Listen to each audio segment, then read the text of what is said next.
નમસ્કાર દર્શક મિત્રો, @ગુજરાતમાં આપનું સ્વાગત છે। બરાબર એક મહિના પહેલાં અમદાવાદના સરદાર વલ્લભભાઈ પટેલ એરપોર્ટ પરથી ઉડાન ભરીને ગણતરીની મિનિટોમાં ક્રેશ થયેલા વિમાનમાં અનેક લોકોએ જીવ ગુમાવ્યા।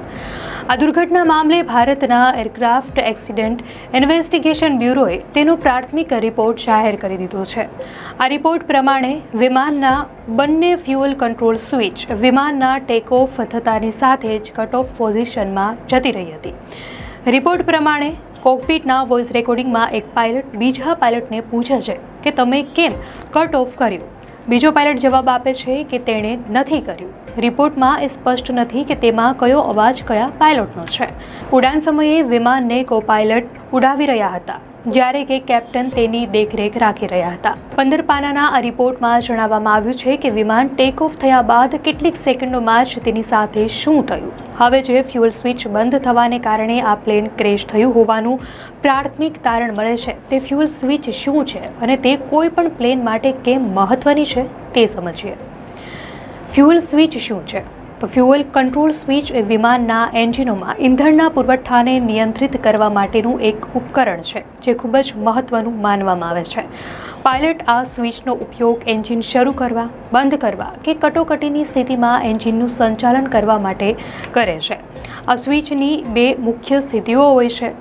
રન, તે સ્થિતિમાં ઇંધણ એન્જિનો સુધી પહોંચે છે, જેનાથી એન્જિન ચાલુ રહે છે અને થ્રસ્ટ ઉત્પન્ન થાય છે। આ સ્થિતિ ઉડાન દરમિયાન સામાન્ય હોય છે, જ્યારે કટ ઓફ સ્થિતિમાં એન્જિનોને ઇંધણનો પુરવઠો બંધ થઈ જાય છે, જેના કારણે એન્જિનો તાત્કાલિક બંધ થઈ જાય છે। આ સામાન્ય રીતે ત્યારે કરવામાં આવે છે જ્યારે વિમાન ગંતવ્ય સ્થાને પહોંચે છે અથવા કટોકટીની સ્થિતિમાં, જેમ કે એન્જિનમાં આગ લાગવાની સ્થિતિમાં। બોઇંગ 787ની ડિઝાઇન બોઇંગ 787ના ફ્યુઅલ કંટ્રોલ સ્વિચ ખાસ રીતે ડિઝાઇન કરાય છે, જેથી તે ભૂલથી ખસેડાઈ ન શકે। આ સ્વિચની આસપાસ બ્રેકેટ્સ અને મેટલ સ્ટોપ લોક મિકેનિઝમ હોય છે, જેના માટે સ્વિચને પહેલા ઉપર ખેંચવું પડે છે અને ત્યારબાદ રનથી કટ ઓફ સ્થિતિમાં ખસેડવું પડે છે। આ ડિઝાઇન અજાણતા સ્વિચ બંધ થવાની શક્યતા ઘટાડે છે। જો એન્જિનમાં આગ લાગે તો સંબંધિત સ્વિચ લાલ રંગમાં ચમકે છે, જે પાયલોટને તાત્કાલિક ચેતવણી આપે છે।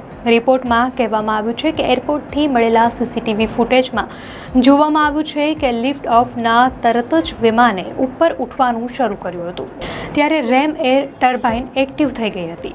ઉડાનના રસ્તાની આસપાસ કોઈ મોટી બર્ડ એક્ટિવિટીની કોઈ જાણકારી પણ નથી।